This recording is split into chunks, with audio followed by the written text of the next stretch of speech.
Selamat siang Mas Bopi dan teman-teman semua. Kami sekelompok ingin mempresentasikan peran PR dalam pengelolaan komunikasi publik pada Singkaran Festival. Perkenalkan, nama saya Reva Rudianti. Saya Nima Dania. Saya Nesya Restadi Jasmine. Saya Sofi. Saya Devi. Oke, next. Pertama kita akan membahas tentang profil dari Singkaran Festival itu sendiri. Singkaran Festival ini 100% menampilkan musisi-musisi lokal yang ada di Indonesia. Mereka juga mempunyai slogan untuk penyatuan lintas generasi yang menghadirkan musisi legendaris dari era 70-an hingga pendatang-pendatang baru atau yang kita biasa sebut untuk pendengar-pendengar Gen Z di dalam 6 kampung ikonik. Nilai tambah dari Singkaran Festival sendiri ini ada Green Movement. Jadi Singkaran Festival ini sangat mendukung lingkungan yang hijau dan bebas sampah plastik. Next. Lalu selanjutnya ada profil praktisi PR dan kita punya kenalan namanya Kak Aldila Karina, merupakan seorang praktisi PR yang saat ini itu menjabat sebagai Director of Communication di Synchronized Festival. Nah, ia itu memiliki latar belakang pendidikan di bidang public relation dan telah lama berkecimpung dalam industri komunikasi serta hiburan di Indonesia. Nah, ketertarikannya pada bidang komunikasi itu mendorong untuk memandai berbagai aspek kehumasan seperti hubungan media, strategi komunikasi, serta penggunaan citra dan reputasi. Selain itu juga Kaldila juga merupakan pendiri PR Publicity yang sebuah agensi yang bergerak di bidang promosi publik bagi musisi di Indonesia. Next.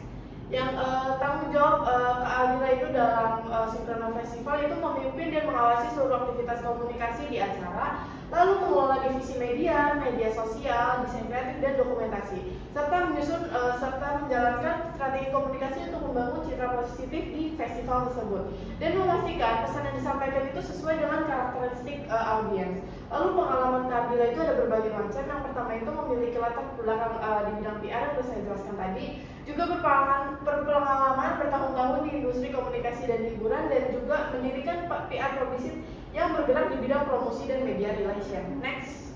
Selanjutnya ada temuan dan data dari hasil wawancara kita, dan kita bagi jadi 4 bagian. Jadi dalam struktur divisi PR ini tidak dijalankan oleh divisi PR saja, tapi ada berbagai divisi lainnya yaitu media relation, sosial media, graphic design, dan juga dokumentasi. Lalu selanjutnya setiap pengambilan keputusan itu diambil secara kolektif. Jadi budaya kerja di Synchronized Festival ini sangat menekankan teamwork. Setiap keputusan strategis yang mereka ambil, mulai dari respon krisis, penentuan line up artis, serta komunikasi publik itu dibahas bersama di dalam lintas divisi dan juga dikomunikasikan dengan baik. Keputusan akhirnya tetap berada di tangan BOD, namun pelaksanaannya tetap didelegasikan kepada masing-masing divisi sesuai dengan ranahnya. Lalu selanjutnya ada evaluasi kinerja berbasis KPI. Setiap langkah komunikasi mereka ini didorong oleh target yang terukur dan juga terencana. Mereka juga memiliki tim-tim KPI untuk masing-masing divisi. Timnya itu ada sosial media dan juga media relation yang memiliki fungsi dan juga peranan masing-masing. Selanjutnya ada manajemen krisis yang menggunakan mediasi. Jadi setiap krisis-krisis yang ada dalam Synchronized Festival, yaitu mereka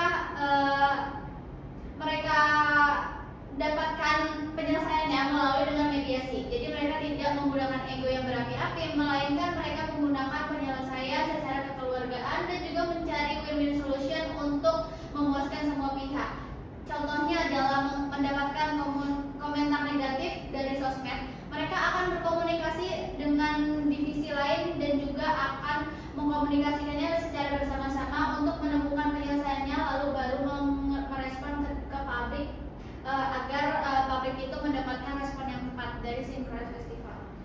Selanjutnya itu ada strategi yang digunakan oleh Synchronized Festival sendiri. Mereka tuh menerapkan strategi one channel one person untuk menjangkau audiens yang berasal dari berbagai generasi. Mereka itu menargetkan generasi dari baby boomer hingga Gen Z. Strategi ini dilakukan dengan menyesuaikan pemilihan kanal komunikasi berdasarkan kebiasaan konsumsi media masing-masing generasi agar pesan dapat diterima secara lebih efektif. Selain itu, setiap kanal media sosial itu ada Instagram, TikTok, dan Twitter yang dikelola oleh satu penanggung jawab yang berbeda. Hal ini bertujuan untuk menjaga konsistensi gaya bahasa, nada komunikasi, dan karakter konten sesuai dengan audiens pada masing-masing platform.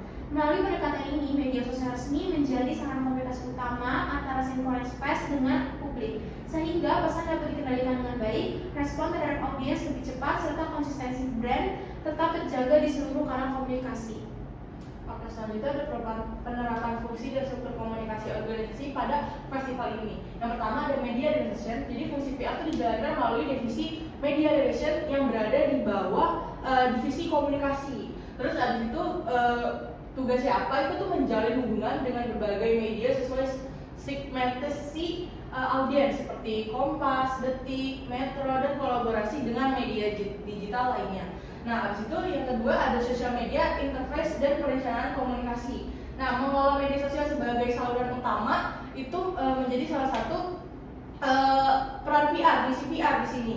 Nah, salah satu platformnya itu ada Instagram, Twitter, TikTok, dan platform-platform lainnya. Nah, strategi komunikasi disesuaikan dengan karakteristik setiap generasi karena pasti setiap generasi itu punya daya tariknya tuh berbeda-beda gitu. Kayak seperti generasi Z itu kan pasti menggunakan lelucon gitu. Cuma kalau yang boomers tuh pasti lebih banyak informasinya daripada leluconnya.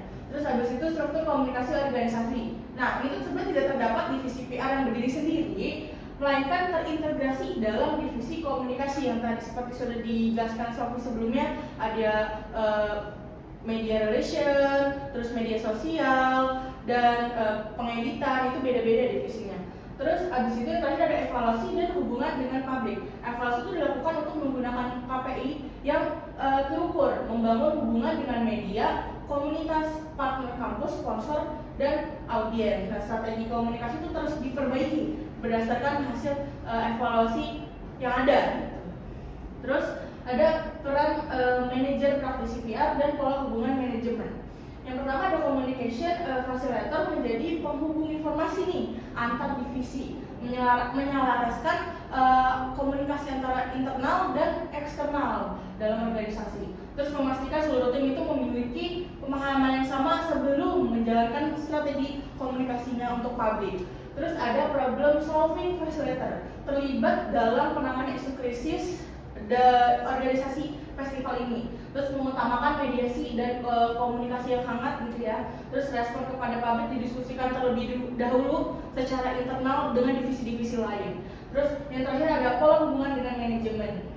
Nah, ini tuh bersifat kolaboratif dan mengutamakan teamwork. Jadi praktisi PR itu dilibatkan dalam proses diskusi sebelum keputusan akhir.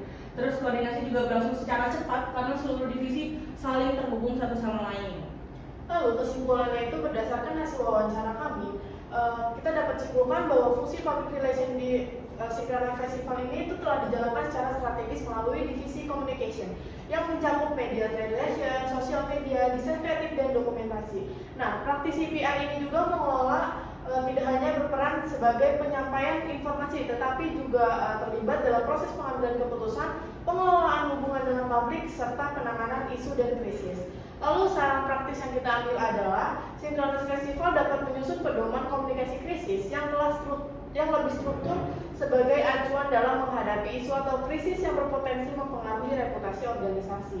Lalu meningkatkan pemantauan media sosial secara berkala agar potensi isu dapat terdeteksi dan ditangani lebih cepat sebelum berkembang menjadi krisis yang lebih besar.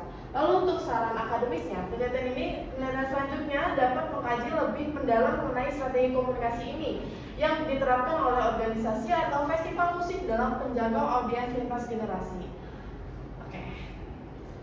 Oke, sekian presentasi dari kelompok kami. Kurang lebihnya mohon maaf. Terima kasih. Terima kasih.